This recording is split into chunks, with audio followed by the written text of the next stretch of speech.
नमस्कार, मैं डॉक्टर कंचन सिंह आज के इस वीडियो में आप सभी का स्वागत करती हूँ। आज के इस वीडियो में आप सभी से बात करने वाली हूँ कि एक किडनी पेशेंट के फुल डे डाइट प्लान्स के बारे में। जी हाँ, डाइट किडनी पेशेंट के लिए बहुत ज़्यादा इम्पॉर्टेंट होता है। किडनी पेशेंट के लिए ही नहीं, हर किसी के लिए डाइट बहुत इम्पॉर्टेंट होता है।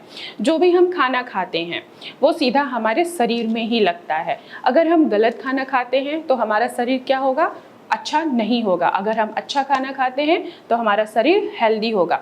उसी तरह अगर एक किडनी का पेशेंट है, उसकी डाइट अगर गलत होगी, वो अच्छी डाइट नहीं ले रहा है या बैलेंस डाइट नहीं ले रहा है, तो उसके जितने भी टॉक्सिन मटेरियल हैं किडनी पूरी तरीके से फिल्टर नहीं कर पाएगी।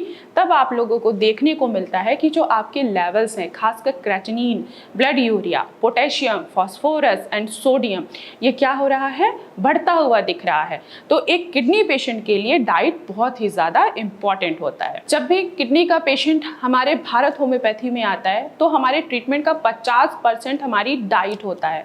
पेशेंट डाइट को फॉलो करते हैं और वो अपने लेवल्स को कम करते हैं।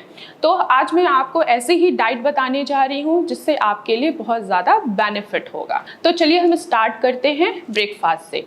एक किडनी पेशेंट के लिए ब्रेकफास्ट में वीट और वीट से बनी चीज़ों को वो ऐड कर सकता है, जैसे कि पोहा, दलिया, ओट्स, उपमा, सूजी, ये चीज़ें पेशेंट खा सकता है। इसके साथ ही साथ पेशेंट स्टफ पराठे का भी सेवन कर सकता है। पर अब सवाल आता है कि स्टफ पराठे कौन से हम खा सकते हैं। तो आप मूली के स्टफ पराठे खा सकते हैं और गाजर का भी स्टफ पराठा यूज़ कर सकते हैं। पर इसमें भी आपको एक बात का खासकर ध्यान रखना पड़ेगा कि अगर आप जो स्टफिंग बना रहे हैं उनको आपको पहले लीचिंग प्रोसेस पे छोड़ना पड़ेगा। गाजर या मूली को जब भी आप कद्दूकस करेंगे, कद्दूकस करने के बाद इनको एटलीस्ट आधे घंटे के लिए ल्यूक वार्म वाटर में लीच प्रोसेस के लिए डिप करके आपको छोड़ना है। देन उसके बाद ही आप इनके स्टफिंग करके आप इसका सेवन कर सकते हैं। अगर आप मीठी दलिया खाना चाहते हैं तो उन पेशेंट्स के लिए ये अलाउ है जो डायबिटिक नहीं है। अगर जो पेशेंट डायबिटिक हैं उनको मीठी दलिया का सेवन करना पूरी तरीके से वर्जित है। इसके साथ ही साथ आप नमकीन दलिया का भी सेवन कर सकते हैं, नमकीन पोहा का भी सेवन कर सकते हैं एंड नमकीन उपमा का भी आप सेवन कर सकते हैं। पर आपको नमक की मात्रा को बिल्कुल कम रखना है और सादा नमक के बजाय आपको सेंधा नमक ही यूज़ करना है। चलिए अब हम आगे बढ़ते हैं, लंच पे चलते हैं। लंच में एक किडनी पेशेंट क्या ले सकता है? हम इंडियंस हैं, हमें खाने में क्या सबसे ज़्यादा अच्छा लगता है? दाल, रोटी और सब्जी। सेम वैसे ही किडनी पेशेंट के लिए भी दाल, रोटी, सब्जी ही खाना होता है। अब सवाल यहाँ पे ये आता है कि हम कौन से वेजिटेबल्स का सेवन कर सकते हैं। तो आप वो वेजिटेबल्स का सेवन कर सकते हैं जो ज़मीन के अंदर नहीं उगती हैं, ज़मीन के ऊपर उगती हैं। अगर आप ज़मीन के अंदर वाली सब्जियों का सेवन करते हैं तो आपके लेवल्स बढ़ते हुए नज़र आएंगे, खासकर पोटेशियम का लेवल बढ़ता हुआ नज़र आएगा। आपको अवॉइड करना है कि जिस वेजिटेबल्स में पोटेशियम पाया जाता है वो आपको पूरी तरीके से अवॉइड कर देना है। अब पोटेशियम किन वेजिटेबल्स में सबसे ज़्यादा पाया जाता है? जैसे कि ग्रीन लीफी वेजिटेबल्स। आपको ग्रीन लीफी वेजिटेबल्स का सेवन नहीं करना है।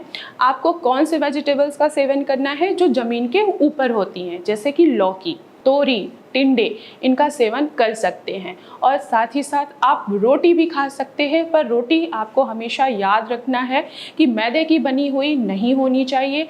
आप आटे का बना हुआ खा सकते हैं, व्हीट फ्लोर खा सकते हैं और इसके साथ ही साथ आप राई का भी यूज़ कर सकते हैं और मिलेट्स का भी यूज़ कर सकते हैं। अब सवाल आता है कि हमें दाल भी खाना है, दाल में प्रोटीन होता है, आपको हर प्रोटीन वाली दाल अलाउ नहीं कर सकते हैं, तो हम आपको मूंग की दाल ज़रूर अलाउ करेंगे कि मूंग की दाल का सेवन आप कर सकते हैं। क्यों? क्योंकि इनमें क्या होता है, ये इजीली डाइजेस्ट हो जाता है और इनमें कम मात्रा में प्रोटीन पाया जाता है। अगर आप मूंग की दाल का सेवन करते हैं तो आपके लेवल्स कभी भी आपको बढ़ता हुआ नज़र नहीं आएगा। चलिए अब चलते हैं डिनर डाइट में।